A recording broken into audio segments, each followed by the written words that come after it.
Numerous mythologies over time talk about the importance of naming something.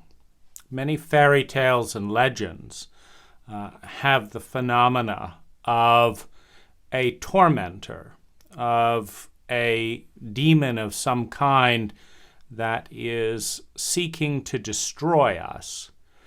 And the challenge of the hero or heroine is to go forth and capture the name, capture the essence of the tormentor, of the challenge. And in naming it, whether it's the challenge of Rumpelstiltskin, that I will dance on your grave, I will kill you, except if you know my name. This is a theme that runs throughout trauma and runs throughout fear. And the deeper meaning is that if you have unnamed, unconscious fears, they will destroy you. If you have named and conscious fears, you can master them. You can even form an alliance, an ally, with the energy behind the fear and work with it for integration and for accomplishment. Every energy has a formation. Every formation is energy. The challenge and opportunity of the alchemist, be that turning lead into gold, be it turning electricity into well-being, being it turning fear into more vitality, is to take energy that is in a destructive and imbalanced form, understand it through language and name, and take shape. Let that energy transform into a new shape that has constructive and balancing impact. Now, this can happen in a variety of different ways. I mentioned dialoguing with partners. It can also happen with journaling. It can also happen in meditation, where you go into a visualized state, a safe place, journey into the unknown. Invite your fear to come forward. Let it take a form, an animal, a human, it doesn't matter. It's a metaphor. Now, the science behind naming something is partly about perspective.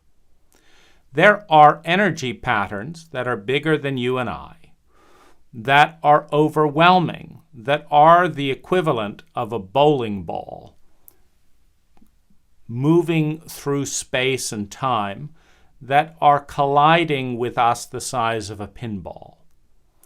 And yet, if we can name the bowling ball, if we can measure its mass, if we can see its trajectory, and either step out of its way or interact with it in a way and with a velocity that it propels us in a positive direction rather than off a cliff, that energy can become a force field. You see this metaphor in Star Trek, where Captain Picard will at times, being sucked into the sun's orbit. The sun's orbit is much bigger, or a star's orbit, than the ship. But if they can run in and hit just the right angle and bounce off the atmosphere, then that velocity can become an asset. So part of any journey of mastery is learning to partner with energies bigger than ourselves. That cannot be done without respect. Respect cannot occur without seeing. Seeing cannot occur without conscious thought. Conscious thought cannot occur without language. And so knowing what we're afraid of, naming the fear, is a really important part in the transition away from unconscious traumatic terror into conscious mastery. Now, another way that you can name something is you can turn it into a piece of art. You can do mask work where you create, this is this fear, this is this fear, and you can figuratively say, this is my fear speaking, this is this part of my fear speaking. The exact protocol that one uses is irrelevant and very personal, meaning many protocols can work, and it's up to each one of us to find the way that works for us. One of the things that I found that led to doing a lot of videos such as these is that the first thing to understand is that the witness is always bigger than whatever energy is being witnessed, right? So if I'm outside of it witnessing, from the perspective of geometry, I must be bigger than it in order to witness it, right? And so we have the part that's in the dynamic. We have the part that's smaller than the dynamic. And we have the part that witnesses the dynamic. So the inner child, for example, the traumatized child, is always smaller than the trauma. The 5-year-old is smaller than mom and dad. The citizen is smaller than the cult or the government. The individual is smaller than the group. But the witness is bigger than all of them. So part of the transmutation from the trauma of fear to observing the neutral energy, because all energy is neutral, it has a formation, and fear has a constructive potential and a destructive potential. The destructive potential is that we tense up, and in trying to avoid it, we become dominated by it. The constructive potential is that we follow the fear back to the underlying pain that it is protecting against, understand the underlying pain, understand that all pain emerges in our relationship with something. So if I relate to a knife, which is a neutral energy, it can be used for cooking or it can be used for severing my arm. If I relate to a knife in one way, I cook and cut my vegetables the way I want. If I relate to the knife in another way, I cut myself. So we're looking at how to turn a destructive relationship with a neutral energy into a constructive relationship. Now, to have perspective, to see it, to understand it, we need language, we need name, and we need to understand it. And pain is often at the core, separation from and longing for. Now, pain can resolve in a couple of different ways.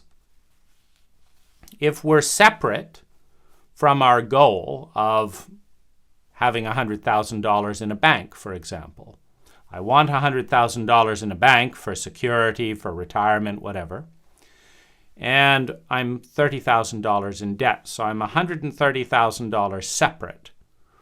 Well, that pain can be resolved in a number of different ways. We can take the goal of the pain, for example, and say that I want to be more secure. I want to be safer and more secure. That's why I want the money.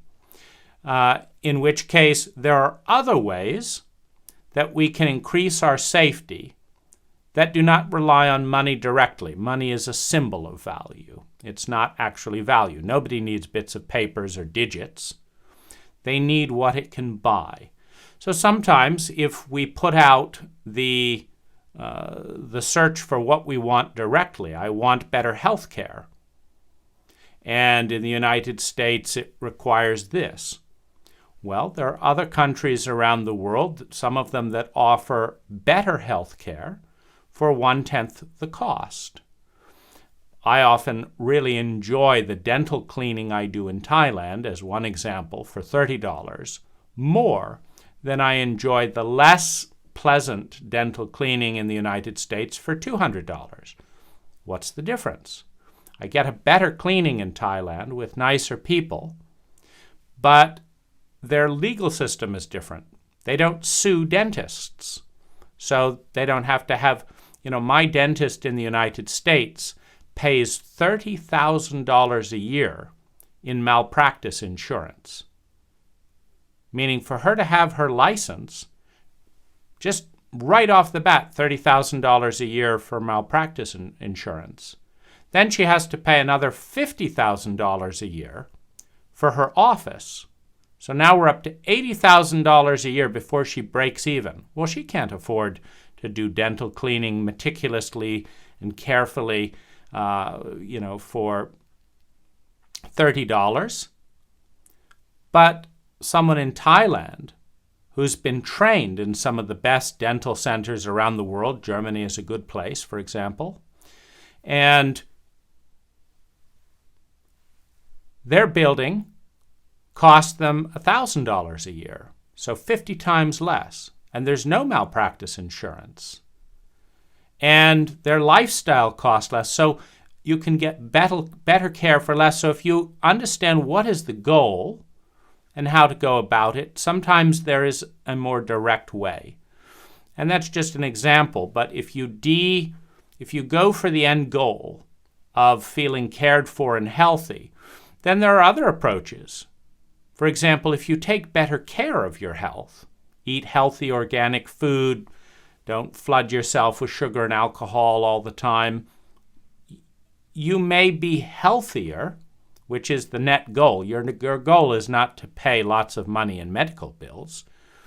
Your goal is to be healthy. And so there may be another way of working with that. But you've got to name and differentiate the symbol from the underlying value, and then look at the different ways of doing it.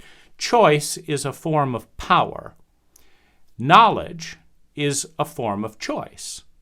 Like you now know something I didn't know 10 years ago, which is that every time I've had dental cleaning by 3 different dentists in Thailand, I've felt better care. The technique has been better, meaning rather than just the vibrating thing that my dentist used, the last Thai cleaning I had, they sandblasted the teeth with water and sand. So no chemical, better gum treatment, better cleaning and whitening for, 1/20th of the cost. So this is data that if you don't take time to learn about your world, then you don't have a choice. It's this or not take care of my teeth. And so this is a direction to move in. Now, a big part of that is turning the initial fear, the initial energy into words. And so you can write down, I'm afraid of this because of this, and this leads to pain. I'm afraid of this because of this, and this leads to this other pain.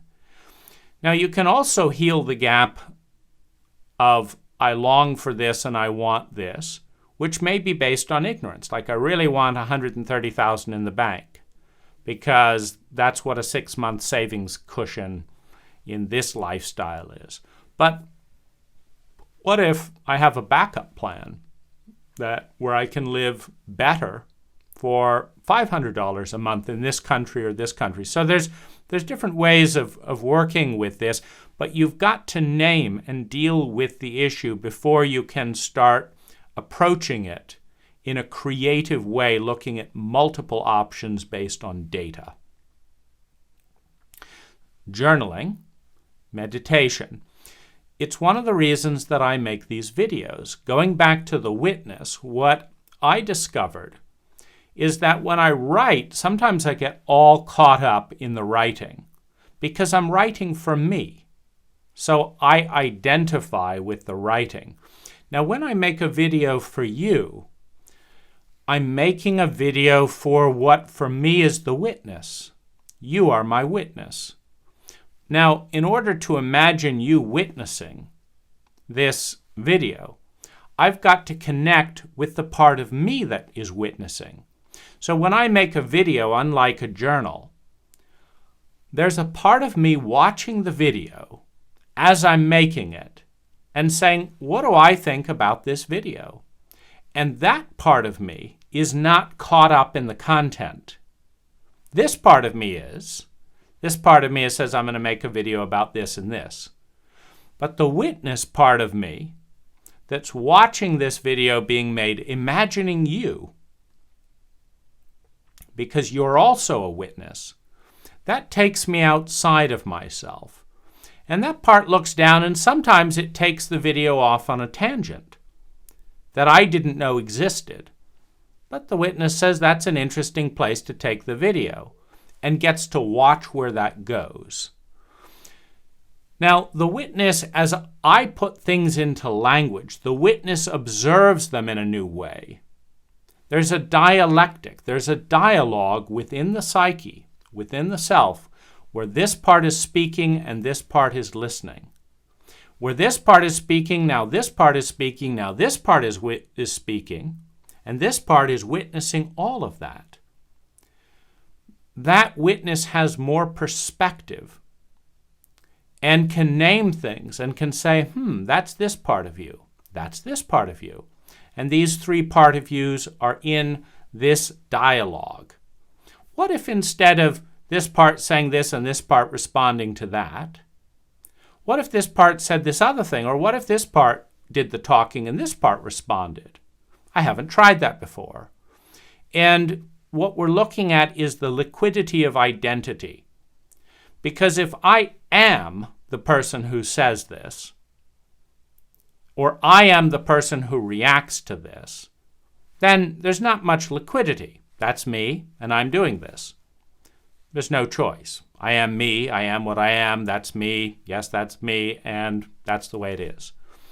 But if I'm witnessing this part talking with this part, I'm also the witness, and the witness is not identifying with this energy formation. And the thing to know about energy formation is that it correlates to consciousness. Meaning, if I have a low level of consciousness and a corresponding low level of awareness and a corresponding low vocabulary and a corresponding narrow degree of dimensionality, meaning let's say that I'm a raw hedonist materialist, and so I'm just looking at this on a material point of view. Well, if that's all I look at sensation and material, then that's all I see. But if I look at it mentally through this paradigm and that paradigm, if I look at this feeling and that feeling on the emotional dimension, if I look at it simultaneously with a financial element from this paradigm on this financial dimension, and then at this dimension over here, suddenly there's a little bit more variety. And the witness can observe all of that and say, which parts seem most conducive to intelligence? Intelligence is measured by the efficiency with which energy, time, money, and natural resources are transformed into human well-being. So if I notice this constellation of thoughts seems to take less energy to create more well-being, the witness can say something like, I think we're going to do more of that. I will identify more with that and less with this other part. And here's where that's important. All energy in formation is on a continuum of intelligence. Meaning this thought paradigm, with these feelings, with these attitudes, with these choices and beliefs, leads to this amount of well-being per unit of energy invested. Now, that is a place on a continuum of well-being, on a continuum of intelligence. meaning there is a superior formation of energy that would consume less energy and yield more well-being. And there is an inferior formation that would take more energy and give less well-being. Wherever we are identifying, it is on an infinite continuum. It can always be improved upon, and it can always be worse. So it's beneficial to have part of our awareness, part of our identity, outside of the cluster of thoughts, words, feelings, and actions that form an identity. And so the witness in me as I make these videos is outside this identity that says that it's me, and it's watching, and it's making little adjustments. Sometimes when I write, I get an idea that I didn't know I had until I wrote it down. This was one of those ideas. Meaning, I was dealing with fear the other day, and I noticed I didn't have a great relationship. It wasn't helping me in any way. And so I thought, well, what would happen if I made a series of videos about fear? And each video would cover some facet of what I learn, what I've learned in the past, what I think would be useful to talk about fear. Might I end up more intelligent on the other side of those conversations? It seemed likely. The witness watched that and said, yeah, well, let's give it a shot.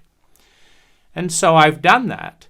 And in the process of making these videos and witnessing them, my relationship with fear has become more intelligent, more aware, more constructive. And the other thing in doing videos like this, and so I'm positing this as one formation for you to consider to work with fear, meaning YouTube videos or channels are free. You can create Me and My Fear, and you can talk about it. And what I really like about this formation is I'm benefiting from the awareness of the witness, which you are providing. So you're bringing a benefit to me.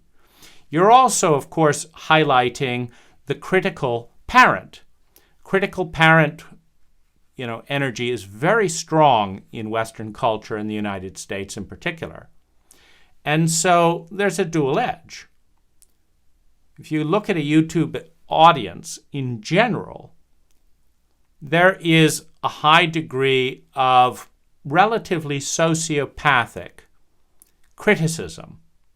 I didn't like that, change the audio, this. And there's no regard for the other person on the other side. So that's the negative side of amplifying the witness in a sociopathic culture, a culture that is not aware of and considerate of impact and feelings, etc., and just externalizes the inner judgment. So we raise people to be highly judgmental of themselves, and then when you're in an impersonal environment, there's no filter, so you just judge other people exactly how you're judging yourself, and then you end up taking on the judge in the cult, in the culture at large. That's the negative side. The positive side is we are always smarter watching someone else, meaning there's a good reason why you're going to see things about me that could be easily improved that never occurred to me. And the reason is you're outside the set. You're not locked into my blind spots, my myopia, my stupidity. You didn't get raised with the blind spots of my particular family. And so I may say something that makes, is utterly insane to you because you didn't hear it when you were 5 years old and take it as gospel.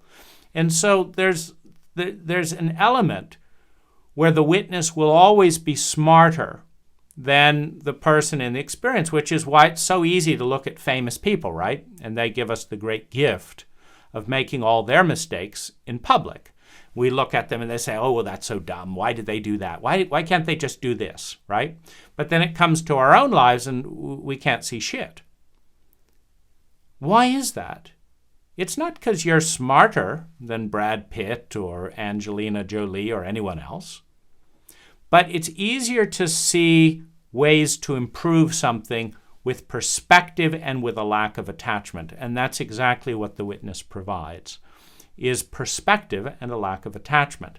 But in order to witness something, you have to put it into language. So I've found that trying to put difficult things into words in front of you, the witness, challenges me to step outside myself in a way that is beneficial to me.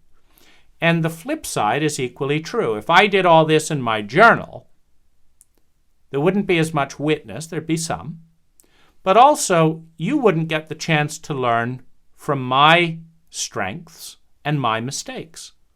Because when you witness something on the outside and say, oh, that I don't agree with that, or I like this but not that, you can change your own life based on witnessing if it's put into public view.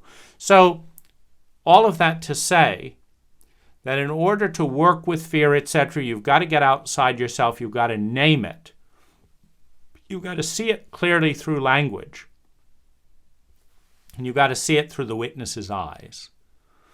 And I'm doing that with video. In this case, this has been a terrific couple of days going through this process. And I've also simultaneously done it to emails to myself. I've written emails in this same period. Dear Dane, I'm scared of this. I'm uncomfortable about this. I have this feeling in my body. This is going on. I don't like this. And I've talked with my wife in the same period. And I've also written in my diary, and I've looked at dreams. And I've done this. Through the process of all of that, this whole terrain, this landscape, does not seem as fearful.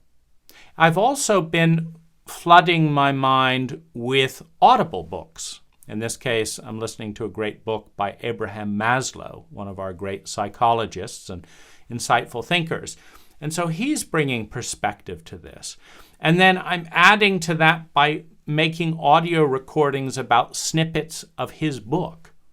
So the nice thing on the phone is, I have a 500 book Audible library, which I highly recommend. They're only $10 a piece. They're unabridged. They're incredible. You can listen on walking and all that. So I'm listening to topics on, that relate to this. And as I find a passage that's really interesting to me that touches on my own life, now I could just think quickly and then forget about it. Oh, I relate to that. And then, 10 minutes later, I've forgotten it.